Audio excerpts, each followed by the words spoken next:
Hi friends, welcome back to my channel more than housewife ஒய்ஃப். இன்னைக்கு என்ன வீடியோவில் பார்க்க போறோம்னா, ஹவுஸ் ஒய்ஃப்னு சொன்னாலே வீடு க்ளீன் பண்ணுறது, எந்த டைமுக்கு எந்த ஒர்க் முடிக்கலான்னு சொல்கிறது, அதுக்கப்புறம் லஞ்சு, பிரேக்ஃபாஸ்ட்டு, டின்னரு இப்படியே தான் போயிட்டு இருக்கும். வீக்கெண்டில் பசங்களுக்கு லீவ் விட்டா அப்பாடா நமக்கும் இன்னைக்கு ரெஸ்ட்டுடா அப்படின்ற மாதிரி நினச்சிப்போம். ஆனா உண்மையா சொல்லப்போனா, வீக்கெண்ட்ல தான் பசங்கள நம்ப நல்லா கேர் பண்ணிக்கணும். ஏன்னா, வீக் டே ஃபுல்லாவே அவங்க ஸ்கூல் போறதுனால, நமக்கும் அரிபரியா வேலை செஞ்சு, அவங்கள கெளப்பி விடுறதுக்கு தான் பாப்போம். ஆனா, வீக்கெண்ட்ல மட்டும் தான் அவங்களுக்கு தேவையானதெல்லாம் நம்ப பண்ணிவிட முடியும். இல்லீங்களா? அதெல்லாம் என்னென்னன்னு சொல்லிட்டு ஒவ்வொன்னா பாத்துடலாமா? ஃபர்ஸ்ட் கேர் என்னன்னு பாப்போம். Personal hygiene check. Hygiene check அப்டின்னா, நகம் கட் பண்ணி விடுறது. கம்பல்சரி வீக்லி ஒன்ஸ் நகம் கட் பண்ணி விடுவோம் எல்லாருமே. அதெல்லாம் வந்து வீக்லி ஒன்ஸ் தான் நம்ம வந்து நல்ல கிளீனா வந்து நம்ம மெயின்டெயின் பண்ண முடியும் பசங்களுக்கு. நெக்ஸ்ட் வந்து பாத்தீங்கன்னா டவல். டவல் வந்து தனித்தனியா யூஸ் பண்ண சொல்லி குடுக்கணும். இப்போ ஒரு வீட்லயே 2 பசங்க இருக்காங்கன்னு வச்சுக்கோங்க. 2 பேருக்குமே ஒரே டவல்லாம் யூஸ் பண்ற வீடெல்லாம் நான் பார்த்துருக்கேன். அப்படி இல்லாம அவங்களுக்கும் தனித்தனியா குடுத்து டவல் யூஸ் பண்ண சொல்லுங்க. நெக்ஸ்ட் வந்து சோப்பு. அதையும் வந்து தனித்தனியா யூஸ் பண்ண சொல்லலாம் பசங்களுக்கு. நெக்ஸ்ட் முக்கியமா வந்து சீப்பு.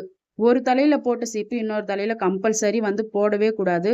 அதனால அதையும் வந்து தனித்தனியா பசங்களுக்கு யூஸ் பண்ண கத்துக் குடுங்க.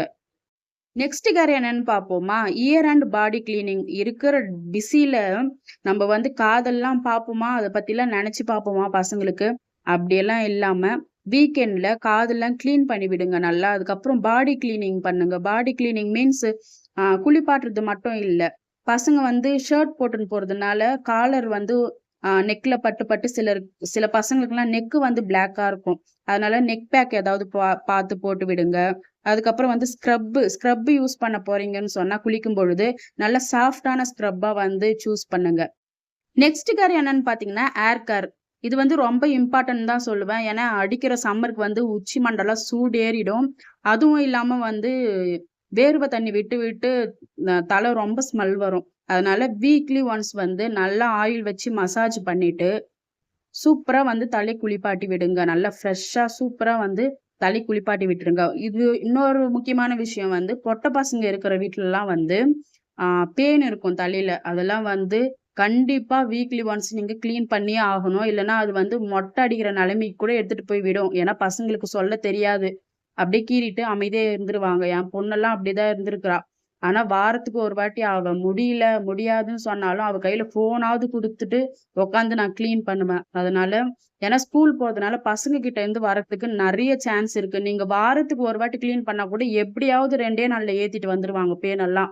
அதனால வாரத்துக்கு ஒரு வாட்டி நீங்க கிளீன் பண்ணிட்டே இருங்க தலையெல்லாம். ஆ நீங்க கிளீன் பண்ணாலே வந்து போயிடும். ஆ இந்த மருந்துலாம் வாங்கி போடணும். மெடிக்கல்ல மருந்துலாம் இருக்கு அதுக்கு. அதெல்லாம் வாங்கி போடாதீங்க பசங்களுக்கு. நீங்க வந்து கிளீன் பண்றது உங்க கைப்படா வச்சுக்கோங்க. ஆ மருந்தெல்லாம் போடாதீங்க. நெக்ஸ்ட் கேர் என்னன்னு பார்த்தோம்னா, ட்ரெஸ் அண்ட் ஸ்கூல் பிரிப்பரேஷன். பசங்களோட ஸ்கூல் பேக் வந்து எடுத்து பாருங்க. ரொம்ப கிளீன் இல்லாம இருந்தா கிளீன் பண்ணி குடுங்க. அதுக்கப்புறம் புக்ஸ் கரெக்ட்டா வச்சிருக்காங்களா? நோட் எல்லாம் கரெக்ட்டா வச்சிருக்காங்களா? நோட் எல்லாம் ஆ காலியான நோட்டெல்லாம் சிலர் வச்சுன்னு சுமந்துட்டு போவாங்க. என் பொண்ணெல்லாம் அப்படிதான். "என்னா இவ்ளோ வெயிட்டா இருக்குன்னு" சொல்லிட்டு ஒரு நாள் எடுத்து பார்த்தா, காலியான நோட்டெல்லாம் எடுத்துட்டு போயிட்டு இருந்தா. அவளுக்கே தெரியாம எடுத்து எல்லாத்தையும் வெளிய வச்சேன். ஏன்னா, அவகிட்ட சொல்லியிருந்தா கண்டிப்பா விட்டுருக்க மாட்டா. அதனால என்னென்ன நோட்டெல்லாம் வந்து காலியா இருக்கோ, அதெல்லாம் எடுத்து வெளிய போடுங்க. யூஸ்ஃபுல்லான யூஸ்ஃபுல்லா இருக்கிறத மட்டும் பேக் உள்ள வச்சு அனுப்புங்க. அப்புறம் வாட்டர் பாட்டில் அதெல்லாம் வந்து கொஞ்சம் கிளீன் பண்ணி குடுங்க பசங்களுக்கு. நெக்ஸ்ட் வந்து அ டிஃபன் பாக்ஸு. சில பேர்லாம் வந்து ஃப்ரைடே டிஃபன் பாக்ஸ் மண்டே காலையில எடுக்கிறவங்கலாம் இருக்கிறாங்க சில பேரு. அந்த மாதிரிலாம் இல்லாம, பார்த்து அதெல்லாம் செக் பண்ணி வச்சுக்கோங்க. டிஃபன் பாக்ஸ்லாம் எடுத்தாங்களா? இல்லையா? அதெல்லாம் பாருங்க. அதுக்கப்புறம் வந்து யூனிஃபார்ம் வந்து ஃப்ரைடே வராங்கன்னா, சாட்டர்டேவே வந்து துவச்சு பசங்களுக்கு என்னலாம் பண்ணணுமோ, அயர்ன் பண்ணணுமா, அதெல்லாம் பண்ணி அழகா அரேஞ்ச் பண்ணி வச்சுக்கோங்க. ஏன்னா, நான்லாம் சில டைம் மண்டே வந்து தேடு தேடுன்னு போய் தேடுவேன் யூனிஃபார்ம்லாம். பார்த்தா மிஷின்ல இருக்கும். துவச்சிருக்க மாட்டேன். இந்த மாதிரிலாம் சில பேர் கண்டிப்பா பண்ணியிருப்பீங்க. அதெல்லாம் வந்து ஃபர்ஸ்ட்டே வந்து பசங்களுக்கு எல்லாம் அரேஞ்ச் பண்ணி வச்சுடுங்க. நெக்ஸ்ட் கேர் வந்து குவாலிட்டி டைம். இது வந்து ரொம்ப ரொம்ப முக்கியம்னு தான் சொல்லுவேன். பசங்க கிட்ட மனசு விட்டு பேசுங்க. எத்தன பேர் வந்து பிஸி லைஃப்ல பசங்க கிட்ட மனசு விட்டு பேசியிருக்கீங்கன்னு சொல்லுங்க. அது வந்து நம்மளோட தப்பு இல்ல. அப்படி அமைஞ்சு போயிடும். ஏன்னா ஸ்கூல் போறது, அதுக்கப்புறம் பசங்களுக்கு ஹோம் ஒர்க்கு, இல்ல டியூஷன் போற பசங்கன்னா அவங்களுக்கு ரெடி பண்ணி அனுப்பணும். இப்படியே தான் போயிட்டு இருக்கும். அதனால வீக் எண்டுல வந்து பசங்க கூட டைம் ஸ்பெண்ட் பண்ணுங்க. நல்லா சிரிச்சு பேசுங்க. ஸ்கூல்ல என்னலாம் நடக்குது அப்படின்னு கேளுங்க. மிரட்டி கேட்காம நல்லா ஃப்ரெண்ட்லியா மூவ் பண்ணுங்க. நான் என் பசங்ககிட்டலாம் வந்து மிரட்டி கேட்டேன்னு வச்சுக்கோங்க, ஸ்கூல்ல எது நடந்தாலும் என்கிட்ட வந்து சொல்ல மாட்டாங்க. ஏன்னா பயப்படுவாங்க, அம்மா திட்டுவாங்களே அப்படின்னு சொல்லிட்டு. அதே ஃப்ரெண்ட்லியா மூவ் பண்ணி பாருங்க. எல்லாமே அவங்க வாயால இருந்தே உண்மையா வந்துரும். "ஏங்க இப்படி நடந்துச்சு, அப்படி நடந்துச்சு. இவன் என்ன அடிச்சான்" அப்படின்ட்டு எல்லாமே உண்மைய சொல்லிடுவாங்க. ஸ்கூல் டேஸ்லாம் நல்லா போதா? இல்ல ஏதாவது பிரச்சனை இருக்கா? யாருனாலயாவது பிரச்சனை இருக்கா? அதெல்லாம் கேளுங்க. கண்டிப்பா அவங்க வந்து ஃப்ரெண்ட்லியா மூவ் பண்ணா கண்டிப்பா சொல்லுவாங்க. அது மட்டும் இல்லாம அவங்களுக்கு தேவையானது ஏதாவது ஸ்நாக்ஸ் கேட்கறாங்களா? இல்ல ஏதாவது ஃபுட் கேட்கறாங்களா புடிச்சது? அதெல்லாம் செஞ்சு குடுங்க. முக்கியமா பொட்ட பசங்க இருக்கிற வீட்ல வந்து கம்பல் எப்பவுமே ஒண்ணே தான் போட்டுட்டு போயிருப்பாங்க இல்லீங்களா? அவங்களுக்கெல்லாம் வந்து வீக்லி ஒன்ஸ் கம்பல் சேஞ்ச் பண்ணி விடுங்க. அந்த இடத்துலலாம் வந்து அழுக்கு சேரும். அப்படி கோல்டு கம்பல் போட்டுட்டு போறாங்கனாக்கா, கோல்டு கம்பல் கழட்டிட்டு அத வந்து வாஷ் பண்ணுங்க. ஏன்னா கம்பல் போடுற இடத்துலலாம் நெறையவே அழுக்கு சேரும் உங்களுக்கே தெரியும். அதனால அதெல்லாம் வந்து சேஞ்ச் பண்ணி விடுங்க. மோஸ்ட்லி வந்து ஸ்கூல்ல கோல்டு கம்பல்லாம் அலோவ்டு இருக்காதுன்னு நெனைக்கிறேன். அதனால சேஞ்ச் பண்ணி விடுங்க. நார்மல் கம்பல் போட்டுட்டு இருந்தா வளையல் சேஞ்ச் பண்ணி விடுங்க.